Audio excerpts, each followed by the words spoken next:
جب آپ سوئیں گے یا ہم سوئیں گے تو دائیں کروٹ ہم لیٹیں گے، یاد رکھیے دائیں کروٹ لیٹیں گے اور اپنا سیدھا ہاتھ مطلب سیدھے ہاتھ پر لیٹیں گے اور کوشش کریں کہ اپنا سیدھے ہاتھ کے سہارے سے سوئیں گے۔ نبی اکرم صلی اللہ علیہ وسلم کو دیکھا گیا کہ جب آپ سوتے ہیں تو سیدھی کروٹ سوتے اور شروعاتی نیند آپ بعد میں سیدھا بھی سو سکتے ہیں، جس کو بولتے پیٹھ کے بل جس کو بولیں گے، لیکن آپ جب شروع کرتے ہیں نیند تو سیدھے جانب آپ لیٹ جاتے ہیں اور اپنا ہاتھ جو ہے اس کو اپنے سر کے نیچے لے لیتے ہیں، ٹھیک ہے، جیسا کہ ایسا جس کو کہیں گے اس طرح سے یا اس طرح سے سر کے نیچے اس کو لے لیتے ہیں، ٹھیک۔ اور حدیث میں یوں آپ نے فرمایا اور کہا لیٹ سونے کے تعلق سے، یہ بھی صحیح بخاری اور صحیح مسلم کی متفق علیہ روایت، آپ نے فرمایا جب تو نیند کے لیے بستر پر آئے تو نماز جیسا وضو کر اور پھر اپنی دائیں جانب لیٹ جا۔ اسی صحابی کو آپ نے اضافی الفاظ ساتھ کہے دوسری روایت میں کہ جب تجھے نیند آئے تو وضو کر اور اپنی دائیں جانب پر لیٹ جا، دائیں جانب سیدھے طرف لیٹ جا، الٹے طرف نہیں یاد رکھی۔ سیدھے طرف لیٹنے کے کیا فائدے آج ہم جانتے ہیں کہ جو دل ہوتا ہے ہمارا وہ الٹی طرف ہوتا ہے، جب ہم سیدھے جانب سوتے ہیں تو دل ہمارا اوپر ہو جاتا ہے پورے جسم کے، سمجھ رہے، جس سے ایک طبی فائدہ میڈیکل بینیفٹ یہ ہوتا ہے کہ خون کی روانگی جو جسم میں ہوتی ہے بہت اچھی، اس لیے کہ پمپنگ جو ہارٹ ہے پمپنگ مشین وہ اوپر ہے اور وہاں سے پمپ کرے۔ آپ کی پانی کی موٹر اگر نیچے ہو اور نیچے سے اوپر پھینکنا ہو تو اس کو پریشر زیادہ لگتا ہے، طاقت زیادہ لگتا ہے، اگر وہی موٹر اوپر ہو تو بڑی آسانی سے بغیر موٹر کی پانی کبھی بار چلا جاتا ہے نا۔ تو دل آپ کا اوپر آ گیا، آپ سیدھی کروٹ اوپر ہے، جس کی وجہ سے خون کا دوران بہت اچھے سے جسم میں ہو رہا ہے۔ آپ تھکے ہارے آئے ہیں، تھکے ماندے ہیں، پریشان حال آئے تھے، ایک بار آپ لیٹ ہی سیدھے جانب اس طرح سے دل آپ کا اوپر ہو جائے، خون کی روانگی برابر ہو جائیں گی، جسم کے پورے حصوں میں خون برابر جائیں گا۔ اگر آپ شروعات الٹے سے کر لیں گے پہلے تو ہوگا یہ کہ ہارٹ دل نیچے ہو جائیں گا اور پمپ اوپر کرنا پڑے گا، طاقت زیادہ۔ ویسے آپ پریشان، چونکہ انسان جب سوتا ہے تو اس کا جسم جو ہے اس کا بلڈ پریشر وہ سب ڈاؤن ہونا شروع ہو جاتا ہے، اس لیے کہ اب وہ سکون میں آ رہا ہے، اس کا مائنڈ اپنے آپ کو ذہن جو ہے بند کر رہا ہے، کہیں نہ کہیں سسٹم کلوز ہو رہے ہیں، ہے نا، دل کی دھڑکنوں کی معاملہ بدل جاتا ہے، جو جاگنے میں ہوتی سونے میں ویسی نہیں ہوتی ہے، سکون اختیار کر رہا ہے، نیند کے مختلف مراحل میں جا رہا ہے، تو سیدھے جانب۔ تو آپ نے اس صحابی سے کہا کہ جب تو سو تو سیدھے جانب اور اپنے ہاتھ کو جو ہے اپنے جو ہے آپ صلی اللہ علیہ وسلم اس کے نیچے رکھتے، ٹھیک ہے، یا آپ کو دیکھا گیا کرتے، تو سیدھے جانب یہاں حکم دیا حدیث کے اندر سونے کا، لیکن آپ صلی اللہ علیہ وسلم کو جب دیکھا گیا تو آپ خود جب سوتے سیدھے جانب سوتے اور ہاتھ کو نیچے رکھتے۔ اس کے بعد آپ چاہے تو پھر سیدھے ہو جائے پیٹھ کے بل، یا چاہے تو الٹے جانب بھی آپ ہو سکتے ہیں بعد میں، اس لیے کہ ایک حدیث میں آتا ہے، آپ فرماتے ہیں کہ جب تم رات میں کوئی خواب دیکھو جس سے تم ڈر جاؤ تو اللہ میں پناہ مانگو شیطان مردود سے اور کروٹ کو بدل دو۔ تو سیدھے ہے تو الٹا، الٹا ہے تو سیدھا، تو اس سے پتا چلا کروٹ بدلنے سے مراد یہ کہ آدمی الٹا بھی سو سکتا ہے، مطلب الٹے جانب، کہ تو یہاں اگر سیدھا سو رہا ہوں میں خواب دیکھ کے ڈر جاؤں تو میں کیا کروں گا، پھر الٹے جانب سوؤں گا۔ تو پتا چلا الٹا بھی سو سکتے، حرام نہیں ہے، یہ بھی جائز ہے، لیکن شروعات تو سیدھے سے ہوں گی، پھر بیچ میں بھی سو سکتے ہیں، پھر الٹا بھی سو سکتے ہیں، ٹھیک۔ تو یہ کرنا ہے ہم کو، ٹھیک۔ تو یہاں آپ صلی اللہ علیہ وسلم نے یہاں جو صحابی کو کہا کہ تم سیدھے جانب سے سونا شروع کرو۔ اسی طرح آپ صلی اللہ علیہ وسلم فرمایا کہ جب تو باوضو ہو کر بستر پر آ جائے تو دائیں ہاتھ کو سرہانہ بنا، یہ بھی حدیث کے اندر الفاظ ہے، یہ بھی متفق علیہ روایت۔ آپ نے کہا کہ سیدھے جانب سو جا اور اپنے سیدھے ہاتھ کو سرہانہ بنا، سرہانہ مطلب جس سے آپ ٹیک لے کر سوتے ہیں۔ تو آپ کوشش کریں نیند کی شروعات ایسی ہو، مجبوریاں ہیں، ہاتھ میں تکلیف ہے، یہ ایک الگ چیز ہے، لیکن ہو سکے تو بالکل اس چیز کو اپنانے کی ہم جو ہے کوشش کریں۔ تیسری چیز، چوتھی چیز جو ہے طرح جو ہے وہ عمل جس سے کرنے سے فرشتے دعا کرتے، اس میں ایک عمل ہے نبی اکرم صلی اللہ علیہ وسلم پہ جو درود بھیجتا ہے فرشتے اس کے لیے دعائیں کرتے ہیں۔ نبی اکرم صلی اللہ علیہ وسلم جو درود بھیجتا ہے، مسند احمد کی روایت ہے، جو عبداللہ بن عمر رضی اللہ عنہ اس کے راوی اور کہتے ہیں، فرماتے ہیں جس شخص نے رسول اللہ صلی اللہ علیہ وسلم پر ایک مرتبہ درود پڑھا اللہ تعالیٰ اس کے فرشتے اس پر 70 مرتبہ درود بھیجتے ہیں۔ جس شخص نے ایک مرتبہ اللہ کے رسول صلی اللہ علیہ وسلم پہ درود بھیجا اللہ اور اس کے فرشتے 70 مرتبہ درود مطلب بمانا دعا اس کے لیے 70 مرتبہ دعائیں بھیجتے۔ پس بندہ اس کو چاہیے تو اس کو کم کرے، چاہے تو زیادہ کرے۔ اب بندے کے اوپر ہے وہ کتنی دعا چاہتا ہے اور کتنی نہیں، جتنا زیادہ دعا چاہتا ہے اتنا زیادہ درود بھیجے، جتنی کم دعا چاہتا ہے اتنا کم درود بھیج دے۔ تو اب بندے کے اوپر معاملہ ہے، تو ہمیں چاہیے نبی اکرم صلی اللہ علیہ وسلم پر بکثرت درود بھیجے، بکثرت جتنا ہو سکتا ہے، اس لیے کہ 70 مرتبہ اللہ اور اس کے فرشتے درود بھیجتے ہیں جو نبی اکرم صلی اللہ علیہ وسلم پہ درود بھیجتا ہے۔ آئیے ایک واقعہ سنیے، جو ہے ابی بن کعب جو ہے رضی اللہ عنہ جو ہے وہ فرماتے ہیں، جامع ترمذی میں روایت آتی ہے، وہ ایک مرتبہ اللہ کے رسول صلی اللہ علیہ وسلم کے پاس حاضر ہو کہا کہ میں نے کہا اللہ کے رسول صلی اللہ علیہ وسلم میں بہت زیادہ درود پڑھنا چاہتا ہوں، تو آپ میری رہنمائی کریں کہ میں اپنی دعاؤں کے کتنے حصے کو درود پر مشتمل کروں اور کتنے حصے میں اپنے لیے دعا مانگوں۔ اور پھر انہوں نے کہا اور میں کتنا حصہ مخصوص کروں دعاؤں کے لیے اور کتنا حصہ آپ کے لیے؟ تو آپ نے فرمایا تو جت قدر چاہے اتنا، جتنا پسند کرے کرے۔ تو انہوں نے فرمایا صحابی نے، کیا 1/4 1/4 حصہ میں اپنی دعاؤں کا درود کے لیے مخصوص کر دوں؟ تو آپ نے فرمایا ٹھیک ہے، جس قدر تو چاہے، تمہارے لیے یہ تو بہتر ہوگا۔ تو پھر انہوں نے کہا کہ اللہ کے رسول کیا آدھا میں کروں؟ تو آپ نے کہا تم جس قدر پسند کرو، لیکن اگر اس سے زیادہ کرو اور اچھا ہے۔ پھر انہوں نے کہا کہ اللہ کے رسول صلی اللہ علیہ وسلم 2/3 2/3 میں اگر دعائیں کروں، مطلب درود بھیجو اور باقی دعا؟ تو آپ نے فرمایا تم جس قدر پسند کرو، حصہ مخصوص کرو گے، لیکن جتنا زیادہ کرو گے تمہارے لیے ٹھوں گا۔ تو انہوں نے فرمایا کہا اے اللہ کے رسول میں اپنی دعا کے بجائے صرف آپ پہ درود ہی بھیجتا ہوں، کیونکہ آپ نے پاؤ کہا تو آپ نے کہا زیادہ کرے تو بہتر ہے، میں نے آدھا کہا تو آپ نے کہا زیادہ کرے تو بہتر ہے، میں نے 2/3 کہا تو آپ نے کہا زیادہ کرے تو بہتر ہے، اب میں کیا کرتا ہوں صرف آپ کو درود بھیجتا ہوں۔ تو آپ نے فرمایا کہا تو پھر تو تمہارے غموں کی کفایت کی جائے گی، اگر تم نے صرف میرے اوپر درود ہی بھیجا اور دعا اپنے لیے نہیں مانگی تو پھر تو تمہارے غموں کی اللہ کفایت کر جائیں گا، جتنے غم اور پریشان کفایت کر جائیں گی اور گناہوں کو معاف کر دیا جائے گا۔ تو اس حدیث سے پتہ چلا نبی اکرم صلی اللہ علیہ وسلم درود بھیجنے سے غموں کی کفایت ہو جاتی ہے، ہر غم اللہ دور کر دیتا ہے اور اللہ تعالیٰ جو ہے ہمیں ہمارے گناہوں کو معاف کرتا ہے۔ تو ہمیں چاہیے کثرت سے نبی اکرم صلی اللہ علیہ وسلم درود بھیجے، دنیا کا بھی فائدہ اور آخرت کا فائدہ، دعائیں قبول ہو رہی ہے، معافی مل رہی ہے، فرشتے بھی دعا کرے، اللہ بھی درود بھیج رہا ہے، اور 70 مرتبہ، ایک بار بھیجو 70 مرتبہ اللہ اور اس کے فرشتوں کی دعائیں۔ اسی طرح جو ہے تو دیکھیے 3 بار کرنا چاہیے ہمیں۔ آئیے اسی طرح جو ہے نبی اکرم صلی اللہ علیہ وسلم جب لیٹ جاتے بستر پر، سیدھے ہاتھ کے رخسار گلے کے نیچے اپنا ہاتھ رکھ لیتے، تب یہ دعا پڑھتے۔ تو کون سی دعا پڑھتے رخسار پہ ہاتھ رکھنے کے بعد؟ سلسلۃ الاحادیث صحیحہ کی روایت ہے، اور برا بن عازب رضی اللہ عنہ فرماتے اور کہتے ہیں نبی اکرم صلی اللہ علیہ وسلم جب بستر پر لیٹ جاتے اور آپ کا دست اقدس سیدھا ہاتھ اپنے رخسار کے نیچے لے لیتے تو یہ دعا پڑھتے، اللہم قنی عذابک یوم تبعث عبادک۔ یہ دعا پڑھتے، دعا کے الفاظ یہ اور ترجمہ، اے اللہ مجھے اس روز اپنے عذاب سے محفوظ رکھ جس روز تو بندوں کو اٹھانے والا ہے۔ اچھا یہ دعا کس لیے معلوم آپ کو؟ یہ دعا کی اشارہ بھی ہے، کیونکہ انسان جب سوتا ہے تو اٹھنا ضروری نہیں ہے، تو دعا کر کے سورے اللہ میری مغفرت کر دے، معاف کر دے میرے، تاکہ اگر اس حالت میں چلے جاؤں دنیا سے تو اٹھوں تو اس روز جو ہے میرے گناہ میں۔ بڑی اہم بات ہے۔ بہرحال آئیے آگے بڑھتے ہیں۔ نبی اکرم صلی اللہ علیہ وسلم بستر پہ لیٹ جاتے تو اور کیا کام کرتے؟ تو اللہ کے رسول صلی اللہ علیہ وسلم گناہوں کی معافی، شیطان سے دوری اور بہترین افراد کی رفاقت کی بھی دعا کرتے۔ جب سونے جاتے تو کیا دعا کرتے؟ گناہوں کی معافی، شیطان سے دوری اور بہترین لوگوں کی رفاقت، دوستی جس کو بولیں گے فرینڈشپ ہو، اس کی آپ جو ہے دعا کیا کرتے تھے، اور رات کے وقت نبی اکرم صلی اللہ علیہ وسلم اس دعا کو جو ہے پڑھا کرتے تھے۔ اسی طرح جو ہے نبی اکرم صلی اللہ علیہ وسلم سونے سے پہلے جو اعمال کرتے اس میں ایک یہ ہے کہ آپ بھوک سے پناہ طلب کرتے، اور سونے سے پہلے بھوک سے پناہ طلب کرتے، یاد رکھیے۔ اور ام المومنین عائشہ فرماتی اور کہتی ہے کہ اللہ کے رسول صلی اللہ علیہ وسلم جو ہے سونے سے پہلے جب بستر پر جاتے تو یہ دعا پڑھتے کہ اے اللہ میں آپ کی پناہ میں آتا ہوں آزادی دینے والی ہر برائی سے اور بھوک سے جو میرے ساتھ سوتے وقت تک رہے۔ ٹھیک ہے، تو یہ دعا بھی آپ کر کے سویا کرتے۔ اسی طرح ابن حبان کی ایک روایت ہے نبی اکرم صلی اللہ علیہ وسلم اپنے گناہوں کی معافی کی دعا کر کے یاد رکھی سویا کرتے تھے، اور سلسلۃ الاحادیث صحیحہ کے اندر بھی یہ روایت آتی ہے، اور روایت کافی طویل ہے، یاد رکھی، بس مختصر سے دعا رکھ دیتا ہوں۔ دعا کے الفاظ یہ ہیں کہ اللہ کے رسول یہ پڑھتے تھے لا الہ الا اللہ وحدہ لا شریک لہ لہ الملک ولہ الحمد وہو علی کل شیء قدیر لا حول ولا قوۃ الا باللہ سبحان اللہ والحمد للہ ولا الہ الا اللہ واللہ اکبر، یہ پڑھ کے آپ بہرحال سویا کرتے تھے۔ اسی طرح جو ہے سوتے وقت تسبیح تحلیل جو پڑھنا غلام ملنے سے زیادہ بہتر ہے۔ سوتے وقت کی ایک تسبیح یاد رکھیے، وہ تسبیح اگر سونے سے پہلے ہم پڑھیں تو غلام ملنے سے کیا ہوتا ہے؟ آپ کو ایک اسسٹنٹ مل جاتا ہے، کام میں آسانی ہوتی ہے، اس سے بہتر ہے۔ کون سی تسبیح ہے؟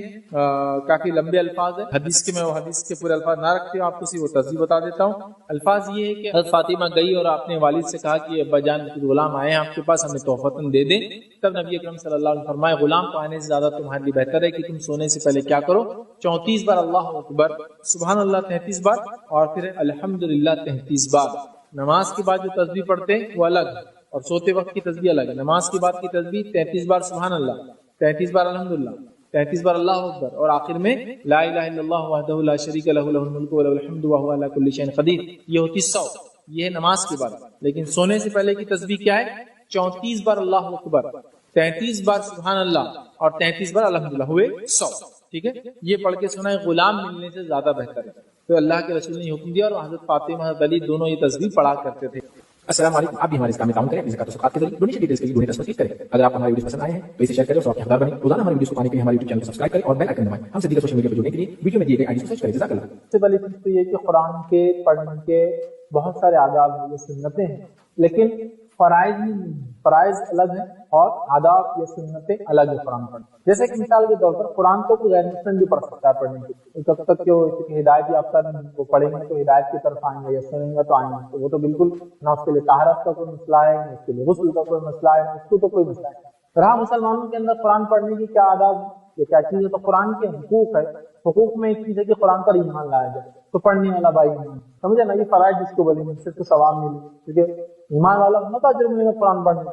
لیکن اگر آداب کی حد تک ملے یا سنت کیا ہے، تو قرآن کو باوجود منہ کر پڑھا جائے، قرآن کو قبلے رخ منہ کر کے پڑھا جائے۔ ویسے قبلے کا معاملہ تو دعا، قرآن، نماز میں تو فرض ہے، ہر عبادت میں کوشش کرے قبلے رخ ہو، اس لیے کہ قبلہ ہمارے زندہ اور مردہ دونوں کا قبلہ ہے، تو لہٰذا قبلے رخ ہو کر تو کوشش کرے کہ ہر کام کیا جائے۔ بلکہ اگر کوئی انسان آفس میں بیٹھتا ہے اور ایسا سمجھتا ہے کہ اگر ڈائریکشن چینج کروں تو قبلے رخ منہ ہو کر ہی بیٹھے آفس میں، تاکہ ہمیشہ قبلے کی طرف رہے، کیونکہ یہ تو قبلہ ہمارا زندہ اور مردہ دونوں کی عبادتوں میں ہر کام کے لیے ٹھیک فضیلت ہے، اس کو آپ باوجود ہو کر پڑھے، لیکن کنڈیشن نہیں ہوتی، یہ وضاحت کر دیں۔ دوسرا قبلے رخ ہو کر پڑھے، یہ اس کا ادب ہے، اس میں بھی کوئی مسئلہ نہیں، قبلے رخ نہ بھی ہو سکے تو کرو۔ اس کے علاوہ عاجزی ہو، انکساری ہو، اللہ کا کلام پڑھ رہی سوچ کر پڑھے، اپنے اوپر خشیت طاری کرے اللہ کی، کوشش کرے کہ آواز کے اندر ایسا وہ ہو کہ جیسا انسان گڑگڑا رہا ہو، رو رہا ہو، یہ تمام چیزیں اس کے آداب ہیں۔ لیکن اس کو ہم فکس نہیں کر سکتے 1 2 3 4 5 6 7 8 9 10، لیکن جیسا آپ کا سوال ہے اس کی وجہ سے کلیریفیکیشن کے طور پہ میں دے سکتا ہوں مختلف، جیسا کیا سر ڈھک کر قرآن پڑھنا اس کا ادب ہے، تو ہاں سر ڈھک کر آپ قرآن پڑھ سکتے، لیکن کیا سر کو کھلا رکھ کے قرآن پڑھا بید بھی نہیں، سر کو کھلا رکھ کے قرآن پڑھنا بید بھی نہیں، دونوں چیزیں ایٹ دا سیم ٹائم۔ مطلب سر کو ڈھانکنا ویسے تو یہ اللہ کے رسول صلی اللہ علیہ وسلم کی دائمی سنت، آپ سر کو ڈھانک ہمیشہ، ہاں کچھ دور میں کچھ جگہوں پہ آپ نے نہیں ڈھانکا، اور یہ عربوں کا ٹریڈیشن رہا۔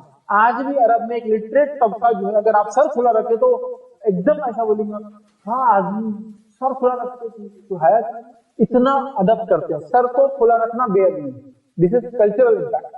سیکنڈ، نبی اکرم صلی اللہ علیہ وسلم نے بھی ہمیشہ ڈانٹا، یہ سنت ہوگی تو آپ ٹوپی سے ڈھانکے، ٹوپی پہ رومال ڈالے، ٹوپی پہ امامہ باندھے، تو جو بھی گھر سر ڈھانکنا چاہیے، پھر کچھ کیپ وغیرہ لوگ کر کے الگ جو بھی گھر سر ڈھانکنا چاہیے، سنت، ٹھیک ہے یہ چیز۔ لیکن قرآن کو بغیر سر ڈھانکے کیا پڑھ سکتے ہیں؟ قرآن کو آپ جوتوں میں بیٹھے تو بھی پڑھ سکتے، بہت سے لوگ بولتے کیا قرآن جوتوں میں ہے تو پڑھ سکتے، بالکل کوئی ٹرین میں بیٹھے ہیں تو کلاس میں بیٹھے ہیں تو کالج میں بیٹھے ہیں تو دلیل نبی اکرم صلی اللہ علیہ وسلم عمل ابو داؤد کی روایت ہے، نبی اکرم صلی اللہ علیہ وسلم بہت ساری مرتبہ مسجد نبی میں آئے، آپ نے نماز پڑھائی اور جوتوں میں پڑھائی، جوتوں میں نماز ویسے تو قرآن ہی پڑھ سکتے، قرآن کو بیٹھ کر پڑھ سکتے ہیں، لیٹ کر پڑھ سکتے ہیں، قرآن کو کھڑے ہو کر بھی پڑھ سکتے ہیں، بیٹھ کر بھی پڑھ سکتے ہیں، لیٹ کر بھی پڑھ سکتے ہیں۔ کیوں؟